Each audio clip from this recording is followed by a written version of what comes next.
आत्मा के कारण वो अच्छी लगती है कि आत्मा को उससे सुख मिल रहा है। हरे कृष्णा। तो शास्त्र कहते हैं कि अगर हमें कोई चीज अच्छी लगती है तो वो चीज हमें अपने कारण अच्छी लगती है, क्योंकि अपने आत्मा को उससे सुख मिल रहा है, इसलिए हमें वो वस्तु अच्छी लगती है। नवा अरे सर्वस्य कामाया सर्वम प्रियम भवति, आत्मनस्तु कामाया सर्वम प्रिय भवति। ऐसे ही हर चीज के कारण है। तो आत्मा के कारण हमें प्रिय लगती है। लेकिन भागवत में ये भी बताया गया है कि जो श्री कृष्ण है वो आत्मा की भी आत्मा है। 10, 14, 55 भागवत का श्लोक है। कृष्णम एन वेहि त्व आत्मना अखिल आत्मनम जगद्धिताय स्वत्र देहि वा भाति मायया। तो सबके कल्याण के लिए भगवान यहाँ पे दिव्य अपने शरीर के साथ जगत में लीला कर रहे हैं, परंतु वास्तविक रूप से वो सबकी आत्मा है। तो ये मोटी मोटी बात है कि हम लोग आत्मा के कारण चीजों को प्रेम करते हैं, वस्तु के कारण नहीं। लेकिन हमारी आत्मा की जो आत्मा है वो श्री कृष्ण है। तो वास्तविक जो प्रेम है वो श्री कृष्ण से ही हो सकता है। हालांकि बहुत सारे जो लोग हैं वो दूसरे देवताओं की आराधना करते हैं, उनसे लगाव बढ़ाते हैं। यप्यन्य देवता भक्ता श्रद्धान यद यजन्ते श्रद्धान्विता ते अपि मामेव कौन्तेय यजन्ति अविधि पूर्वकम। तो श्री कृष्ण कहते हैं कि अगर कोई दूसरे से भी, दूसरे देवता से भी प्रेम करता है, लेकिन वो वास्तव में मुझसे ही कर रहा है, लेकिन अविधि पूर्वक। देखिए 9वें अध्याय का 22वां श्लोक। ते अपि मामेव कौन्तेय यजन्ते अविधि पूर्वकम। लेकिन दूसरे देवता से की जो शरणागति है वो मेरी ही शरणागति है, लेकिन अविधि पूर्वक। और इसका क्या फल होगा? इसका फल ये होगा कि उनको फिर उन देवताओं की प्राप्ति होगी। देवान देवयजो यान्ति, पितॄन यान्ति पितृव्यता, भूतानि यान्ति भूतेज्य, मद्भक्ता यान्ति जनोपिमा। यानी कि अगर हम किसी भी वस्तु से, किसी भी व्यक्ति से, चाहे वो मम्मी हो, पापा हो, बेटा हो, बेटी हो, पत्नी हो, कोई हो, तो वास्तव में हम प्रेम भगवान से ही कर रहे हैं, लेकिन इनसे जो हमारा प्रेम है ये अविधि पूर्वकम है। तो मूल सिद्धांत क्या है? मूल सिद्धांत यह है कि केवल केवल श्री कृष्ण से ही प्रेम किया जा सकता है, और किसी से नहीं। कृष्ण ही प्रेम तत्व है, राधा ही प्रेम तत्व है। राधा कृष्ण दोनों एक हैं। कन्हैया को छोड़कर अन्य किसी से प्रेम किया ही नहीं जा सकता। कृष्ण तो है ही प्रेम करने के लिए। तो श्याम सुंदर से प्रेम करना है, और संसार में ऐसा कोई प्राणी है नहीं जो किसी न किसी में उसका मन लगता ना हो। सबका किसी न किसी से लगाव है, प्रेम है। दूसरे किसी से नहीं होगा तो अपने शरीर से है, अपनी इंद्रियों से है। सिर्फ ये एक भ्रम है कि हम दूसरे से प्रेम करते हैं, ये केवल एक भ्रम है। जैसे अभी उदाहरण दिया गया, जैसे कि दूसरे देवता के भक्त जो वो ये समझ रहे हैं कि वो उन उन देवताओं का भजन कर रहे हैं। इसी प्रकार जितने भी लोग हैं, संसार के लोग, वो इसी इल्यूजन में जी रहे हैं कि हम शरीर से प्रेम कर रहे हैं, धन से प्रेम कर रहे हैं, पत्नी से प्रेम कर रहे हैं, बालक से प्रेम कर रहे हैं, किसी पावर से, पोजीशन से, फेमस होने से, पद प्रतिष्ठा। प्रेम तो वो किससे कर रहे हैं? कन्हैया से कर रहे हैं। लेकिन कैसे कर रहे हैं? अविधि पूर्वकम, गलत तरीके से। और इसी गलत विधि के कारण हमें ये चक्कर लगाना पड़ रहा है।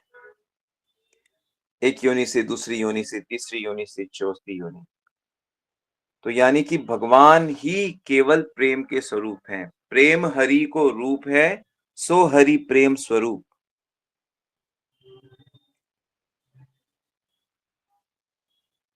ऐसे ही पंचम पुरुषार्थ नहीं है कृष्ण प्रेम। इसके अलावा कुछ और है ही नहीं, बट उसी को नहीं समझने के कारण फिर धर्म अर्थ काम मोक्ष से प्रेम या लक्ष्य बनाया जाता है।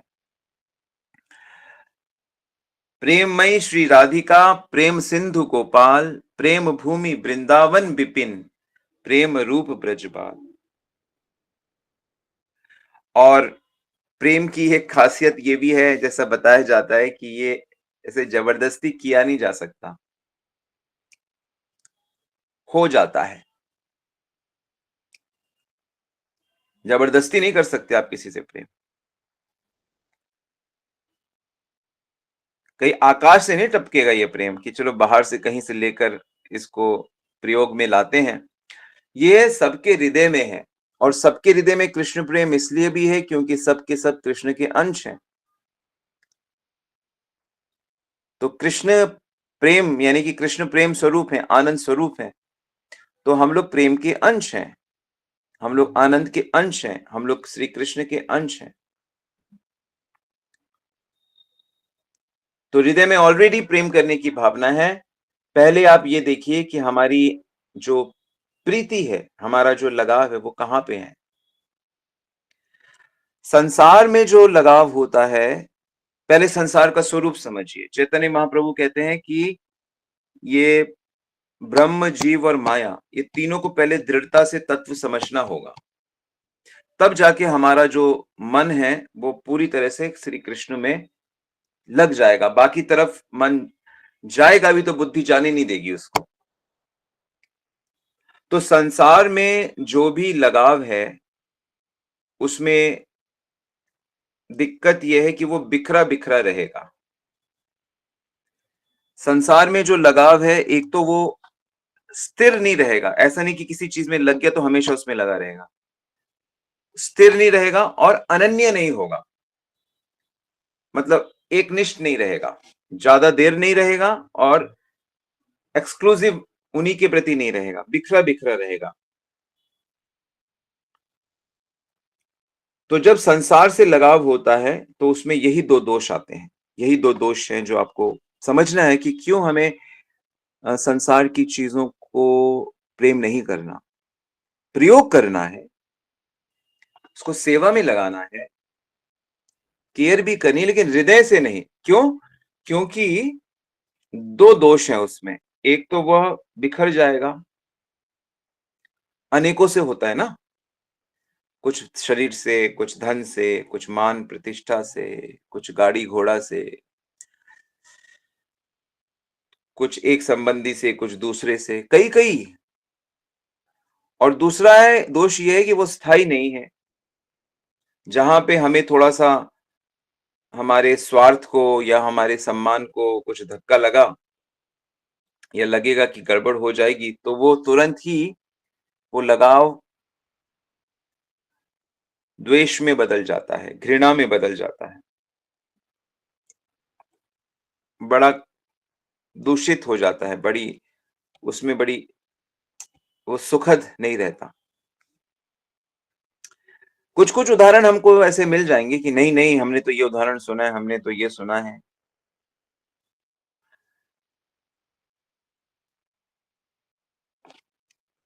लेकिन जो भी दूसरे के साथ लगाव होता है वो अविधि पूर्वक ही रहता है। कुछ लोग बहुत सात्विक होते हैं, सच्चे होते हैं, उनका हृदय बहुत कोमल होता है, क्योंकि प्रेम के लिए इसके कारण हृदय बहुत कोमल होता है। तो कोमल हृदय के कारण ऐसे लोगों को अगर कोई संत मिल जाए, कोई भक्त मिल जाए और उनको भगवान की तरफ दिखा दे कि ये है श्री कृष्ण, भगवान की पहचान करा दें, तो वो बड़ी जल्दी उनको उनसे आकर्षित हो जाते हैं। और कृष्ण से प्रेम करना है तो संसार में किसी और से प्रेम कैसे हो सकता है? एक समय एक ही साथ 2 चीज़ें तो नहीं होती ना। राइट लेफ्ट कैसे चल सकते हो? आगे-पीछे एक साथ कैसे जा सकते हो? स्वार्थ और परमार्थ एक साथ नहीं साधा जाता। बहुत से लोग ऐसे हैं जो संसार के वैभव को प्राप्त करना चाहते हैं, उन्नति चाहते हैं और साथ-साथ ये भी चाहते हैं कि उनको कृष्ण भक्ति भी मिले, कृष्ण प्रेम में भी उनको मिले। ऐसा नहीं है, ऐसा बिल्कुल भी नहीं है कि जो कृष्ण प्रेम जिनको है उनके पास वैभव नहीं है, ऐश्वर्य नहीं है, ऐसा बिल्कुल नहीं है। लेकिन व्यक्ति उनकी परवाह नहीं करता। इसको नोट कर लें अच्छे से। और हमारे मन बुद्धि में ये बात घुसी हुई है कि हमको ध धर्म, अर्थ, काम, मोक्ष, काम और अर्थ ये इकट्ठा करना है हमको। जबकि हम लोगों को फ़ोकस करना कहाँ चाहिए? भगवत प्रीति में फ़ोकस करना चाहिए। क्यों करना चाहिए? क्योंकि भगवत प्रीति हाँ, क्योंकि हम जो कुछ भी कर किस लिए रहे हैं? हम इसीलिए तो कर रहे हैं कि हमारी आत्मा को आनंद हो। हम बहुत बड़ा महल या बहुत बड़ा अपना घर, अपना फ्लैट या जो भी सिक्योरिटी की इंतज़ाम कर रहे हैं, क्यों कर रहे हैं? ताकि हमें आनंद मिले, हमें सुकून रहे। तो सांसारिक कुछ भी उपलब्धि आप कर लो, चाहे बहुत बड़े प्रोफ़ेसर ही बन जाओ, बहुत बड़ी यूनिवर्सिटी के डीन बन जाओ, लेकिन आपको तृप्ति नहीं होगी। क्यों? क्योंकि आप सांसारिक वस्तुओं से अविधि पूर्वक लगाव कर रहे हो। तो जब हमको गीता से, वेदों से, गुरुओं से पता लग रहा है कि भाई विधि पूर्वक करो और गीता में भी कृष्ण बार-बार कह रहे हैं, बड़े-बड़े महापुरुष इसको कह रहे हैं, लेकिन हम उसको सुन नहीं पा रहे, समझ नहीं पा रहे।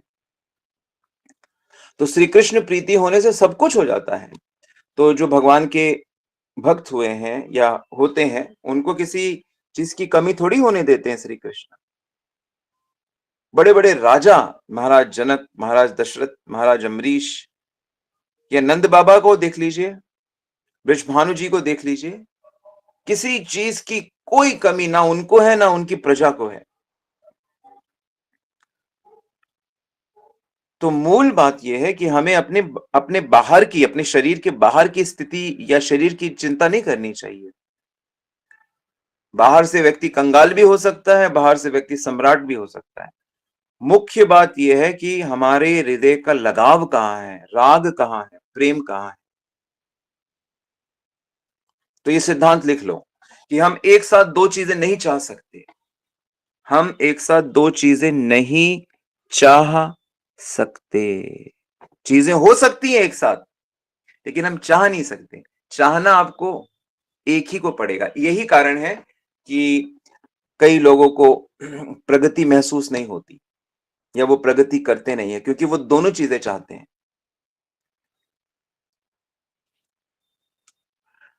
एक ही मन है, मन एक है, वो एक समय पे एक ही सी चीज़ में लग सकता है। और हम लोगों ने अपने मन को इतनी सारी चीज़ों में लगा दिया है। अब गुरु कृपा से हमको एक प्रभु नाम भी मिल गया है कि अरे हमें प्रभु के नाम में भी मन लगाना है। अब धीरे-धीरे ये नाम बाकी चीज़ों को रिप्लेस करता जाएगा।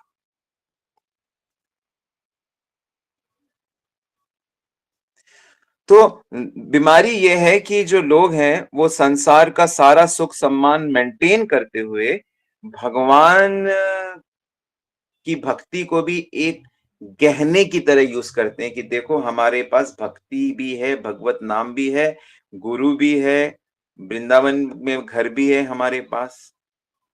मतलब वो भगवान की भक्ति को हम अपने सांसारिक महल में, सांसारिक दुनिया में एक एक गुलदस्ते की तरह, एक आभूषण की तरह हम सजाना चाहते हैं। ये दिक्कत है। जबकि कृष्ण प्रेम की खासियत ये है कि जब कृष्ण से लगाव होता है, तो संसार नीरस हो जाता है। संसार में कोई रस नहीं मिलता।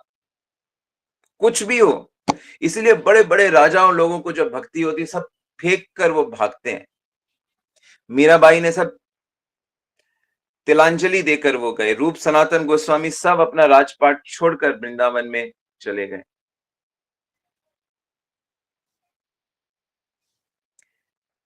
क्योंकि संसार में की वस्तुओं में सुख होता नहीं है, ध्यान दीजिए, कन्हैया में सुख है। वो तो सुख का सागर है, और कोई ऐसे वैसा सागर नहीं है, वो कभी नहीं समाप्त होने वाला नित्य सुख है। संसार में तो सुख, हम संसार से जो भी आप छोटा थोड़ा बहुत ग्रहण करते हो, वो सब माना हुआ है कि इसमें है, क्योंकि बचपन से हमारे दिमाग में, हमारी बुद्धि में इस बात को टीवी के माध्यम से माता पिता, पड़ोसी, दोस्त सबने ये घुसा दिया है कि नहीं, सांसारिक उपलब्धि के बाद ही हमको सुख मिलने वाला है। इसलिए हम लोग पूरी तरह से इसमें फंस चुके हैं।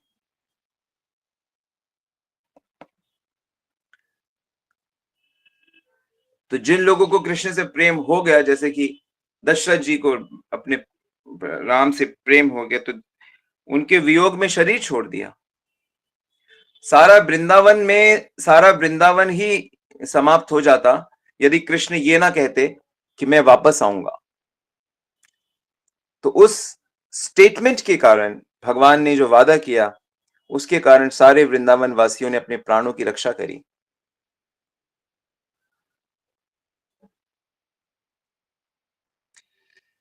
तो अगर कृष्ण से प्रेम करना है तो संसार के प्रति उदासीन, संसार से वैराग्य अपने आप भी होगा, और हम कोशिश भी करेंगे। ये चीज रहे ना रहे, ये चीज मिले ना मिले, कोई सुखी रहे, संतुष्ट रहे, दूर रहे, पास रहे, ये कोई आग्रह नहीं रखना है। कृष्ण अंतर में है, अंतर्यामी है, ऋषिकेश है, और संसार बाहर है। तो हमें अंतर्मुखी, हमें अंदर, जो हमारे अंदर बैठा हुआ है, हमें उसके साथ दोस्ती करनी है, उसके साथ संबंध बनाना है। और बाहर का जो संसार है वो भी उसी का है। तो एक बार जब श्री कृष्ण के प्रति हमारा लगाव हो जाएगा, तो बाहर का संसार भी हमें उसी का वो ही दिखेगा उसमें भी, क्योंकि उसके अलावा तो कुछ और है ही नहीं। ये तो इसको इसको इनको भूलने के कारण हमें संसार अलग दिखता है।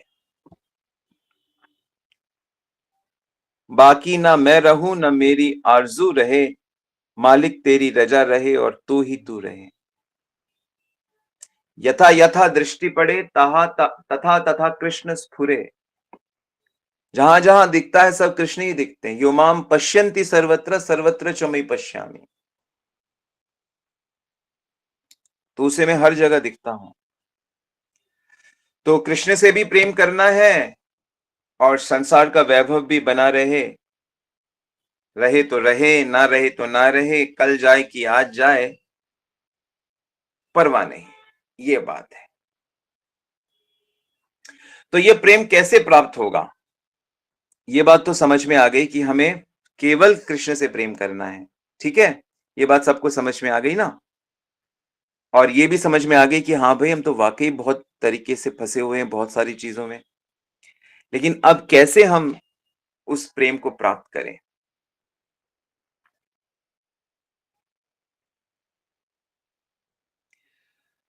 तो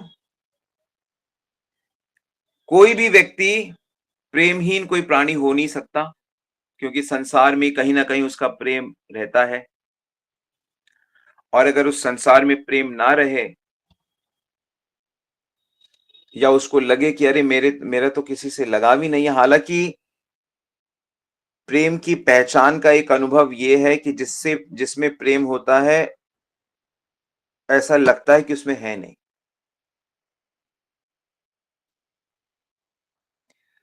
प्रेमी को ऐसा लगता है कि यह कन्हैया मेरे जैसे नीरस बेकार व्यक्ति में कैसे इंटरेस्ट रख सकता है।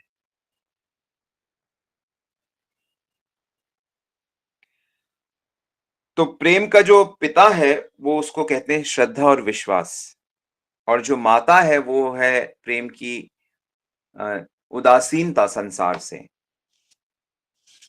तो हमें संसार पे विश्वास नहीं करना है, हमें कृष्ण पे विश्वास करना है। कृष्ण से मिलना बड़ी बात नहीं है, कृष्ण से के प्रति प्रेम होना ये बहुत बड़ी बात है। तो कैसे होता है कृष्ण से प्रेम? तो देखो, आप इसको ऐसे बड़े सरल तरीके से समझो कि कैसे हुआ संसार से प्रेम। संसार से प्रेम या संसार से द्वेष कैसे हुआ? सुन सुनकर, सुन सुनकर, देख देख कर, छू छू कर, सोच सोच कर।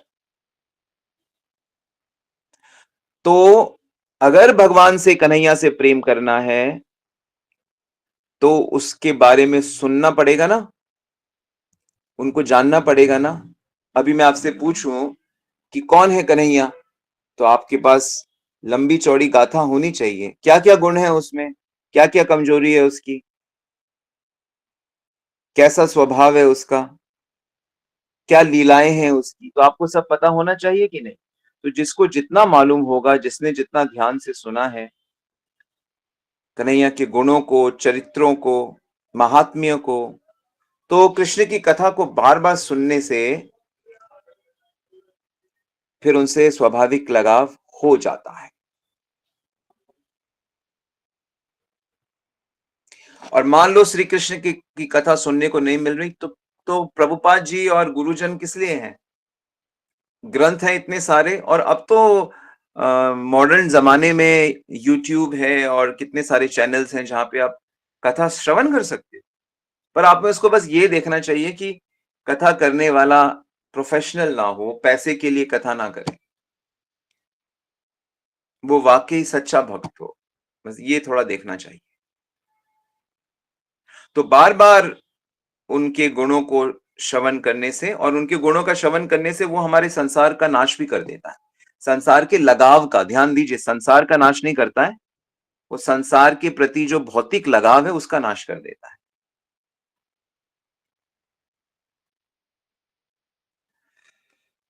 तो कैसे होगा प्रेम कृष्ण से? उनके बारे में सुन सुनकर, जान जानकर, और धीरे धीरे क्या होगा, उनसे अपनापन विकसित होने लगे। जैसे एक माँ को उसका बालक बालिका कैसी भी हो अच्छा लगता है।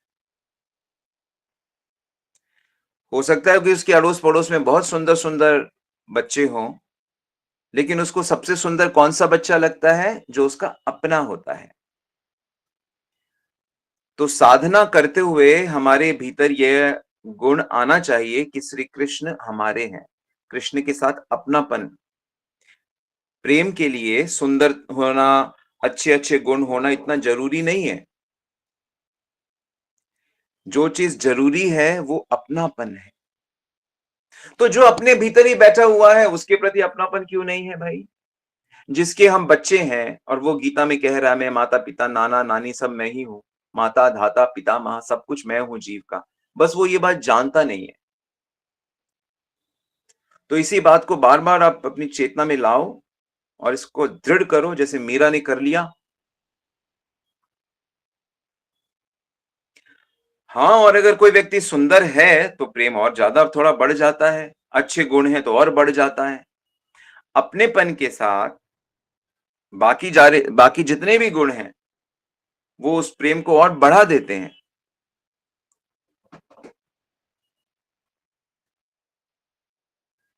तो कृष्ण में कितनी सुंदरता है, बाप रे, क्या कहें हम इसके बारे में। वो तो परम सौंदर्य की राशि है, निखिल, मतलब सारे जगत के, पूरे ब्रह्मांड का। ब्रह्मा जी कहते हैं कि जब ब्रह्मा जी ने कृष्ण को देखा, कहा मतलब किसने देखा, जिसने भी देखा, तो वो यही कहते हैं कि ब्रह्मा जी ने अपनी सारी ताकत लगा दी, अपना सारा हुनर यहीं पे लगा दिया, क्योंकि ब्रह्मा जी सृष्टि करता है। और ब्रह्मा जी खुद देखकर मोहित हो गए, अरे कामदेव कृष्ण को देखकर मोहित हो गए।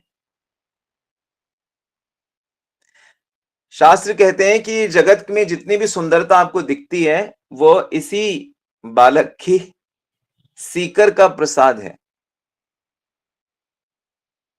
इनके सीकर सीकर समझते हैं? एक एक एक घास की लकड़ी को, तिनके को पानी में डुबो के जब छटका जाता है तो वो सीकर को कहा जाता है उसको।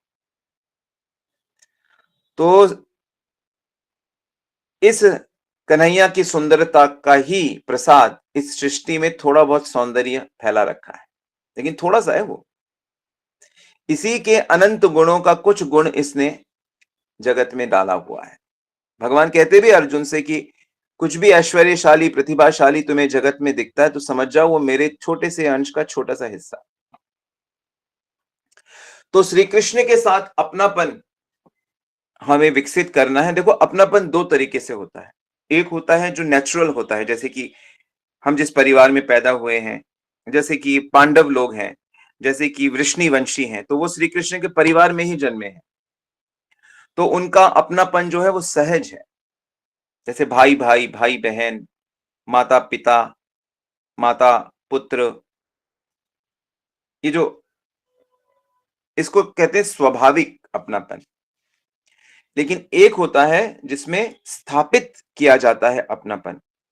तो क्योंकि इस समय हम लोग हमें शरीर दिख रहा है, हमें आत्मा नहीं दिख रही, तो इसलिए हम अपने कृष्ण के साथ अपने उस सहज अपनत्व को शायद अभी ना ठीक से समझ पाए। लेकिन हम जो दूसरा वाला सिद्धांत है कि अपनापन स्थापित कर सकते हैं हम श्री कृष्ण से, तो अगर दो व्यक्ति पवित्र हैं, सच्चे हैं, तो उनका जो स्थापित अपनापन होता है वो भी बहुत मजबूत होता है। स्थापित करना, जैसे कि भाई बहन बन जाते हैं, कोई किसी को बहन बना लेता है, कोई किसी को पुत्र बना लेता है, कोई किसी को माता बनाता है। परेशानी में कि चिट्ठी लिखी कि राखी भेज दी कि भैया मदद करें, जैसे जैसे रानी लक्ष्मीबाई ने कई राजाओं को राखी भेजकर भाई बनाया मदद के लिए विपत्ति के समय, और वो लोग भी अपना सब कुछ निछावर करके उस बहन की रक्षा करते हैं।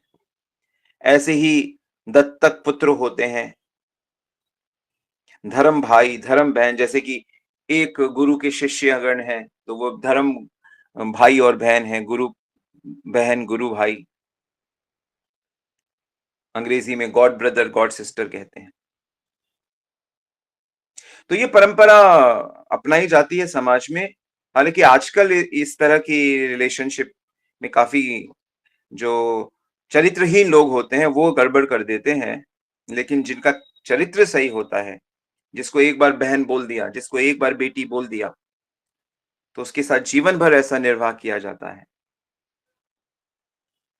और आप सबको, हम सबको ये समझना चाहिए कि श्री कृष्ण को संबंध निभाना बहुत अच्छे से आता है।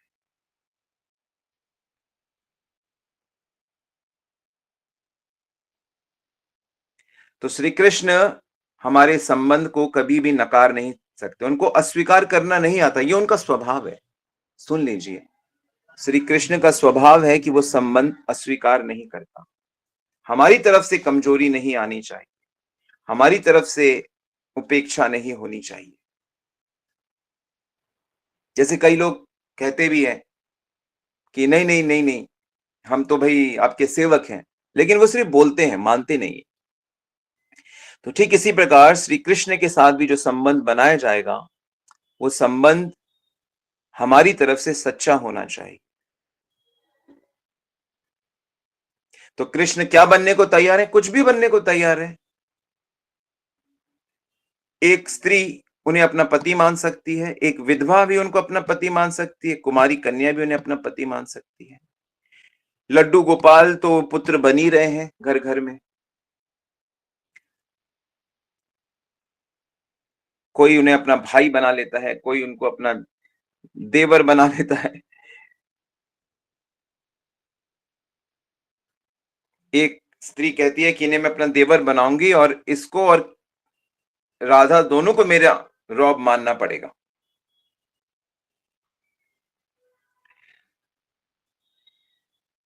एक साहूकार था, उसके पुत्री नहीं थी, उसको पुत्री की बड़ी कामना थी। उसके पुत्र तो थे लेकिन उसकी पुत्री नहीं थी।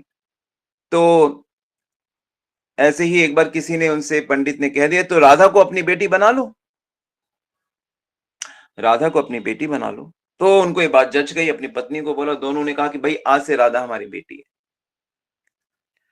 फिर इस प्रकार वो बड़े खुश रहने लगे। फिर एक बार एक कोई त्योहार आता है जिसमें मेरे ख्याल से तीज का त्योहार, जिसमें लड़कियां सब चूड़ियां खरीदती हैं।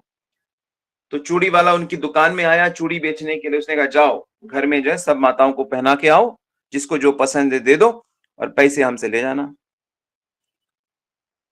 तो उनके घर में उनकी पत्नी थी, उनकी बहू थी और उनके घर में उनकी एक बहन भी आई हुई थी।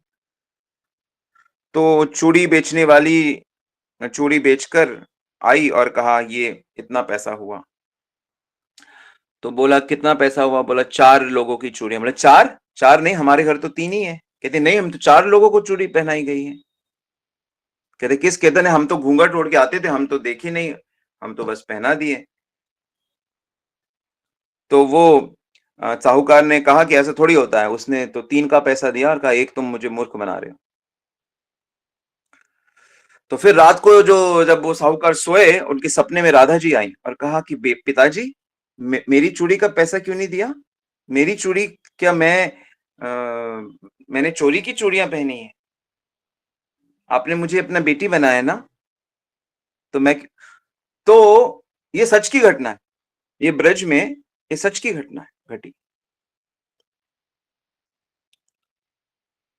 मुझे ये घटना एक पुलिस वाले ने सुनाई थी मथुरा स्टेशन में, और सुनाते हुए रोने लगा था वो पुलिस वाला। ब्रजवासी ब्रजवासी का तो जैसे मैंने कहा सहज प्रेम होता है उनका, उनका कृष्ण के प्रति सहज प्रेम होता है। हम लोग बाहर वाले हमें स्थापित करना पड़ रहा है। तो राधा रानी ने उनको पिता रूप में स्वीकार कर लिया। तो दिव्य जो पर्सनालिटीज हैं राधा कृष्ण विशेष करके, वो तो हमारे सबसे ज्यादा अपने हैं। बस कमी हमारी तरफ से है कि हम उन्हें अपना नहीं मान पाते। तो अगर उनको हम स्वामी मान रहे हैं, अगर हम उनको गुरु मान रहे हैं, तो हमें ठीक उसी प्रकार से उनके साथ व्यवहार करना होगा। मंदिरों में राधा कृष्ण को हम लोग राजा और रानी की तरह सेवा करते हैं उनकी। वृंदावन के राजा और रानी है, द्वारिका के राजा और रानी है वृंदावन के। तो उस प्रकार से उनका एक विशेष ऐश्वर्य के साथ उनकी सेवा की जाती है। तो प्रारंभिक अवस्था में कुछ नियमों का पालन किया जाना चाहिए। फिर उसके बाद धीरे धीरे जो भाव आपके भीतर प्रेरणा होगी, उस हिसाब से आप विकसित कर सकते हैं। ये भाव एक जन्म से दूसरे जन्म तक जाता है। कई लोगों को बचपन से ही कृष्ण से इतना लगाव होता है, वो कृष्ण को अपने बिस्तर पे सुलाते हैं, कृष्ण के साथ सोते हैं, खेलते हैं, कूदते हैं। उनका नैसर्गिक लगाव होता है। तो हम प्रणाम करते हैं ऐसे भक्तों को जिन्होंने ऐसा भाव प्राप्त किया है। तो इस कृष्ण के साथ अपनापन हमें प्राप्त करना है, विकसित करना है, और हो जाएगा। जिस तरह से गुरुजन ने हमें रास्ता दिखाया है, बड़ी शीघ्र ही आप इस चीज को प्राप्त कर सकोगे और कृत कृत हो जाओगे। हरे कृष्णा। तो कृष्ण से प्रेम करना है, कृष्ण से संबंध जोड़ना है, ये हमने थोड़ी सी डिस्कशन किया। तो आशा है आपको ये सब प्रेरणा देगा। और किसी का कोई प्रश्न है तो स्वागत है।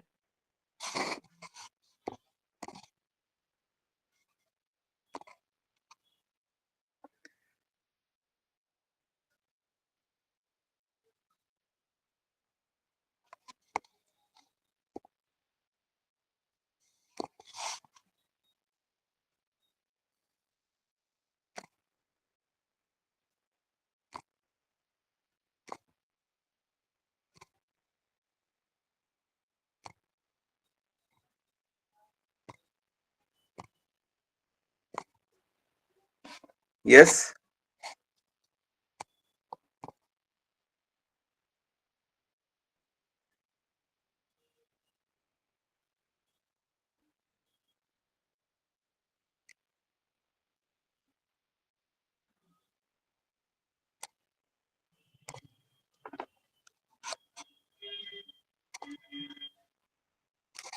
ऑलराइट, तो हम लोग यहीं रुक सकते हैं। वाञ्छाकल्पितरुभ्यश्च कृपा सिन्धुभ्य एव च पतितनां पावनेभ्यो वैष्णवेभ्यो नमो नमः। अनंत कोटि वैष्णवेन की जय। जगत गुरु श्रील प्रभुपाद की जय। गौर प्रेमानंदी। हरि हरि बोल।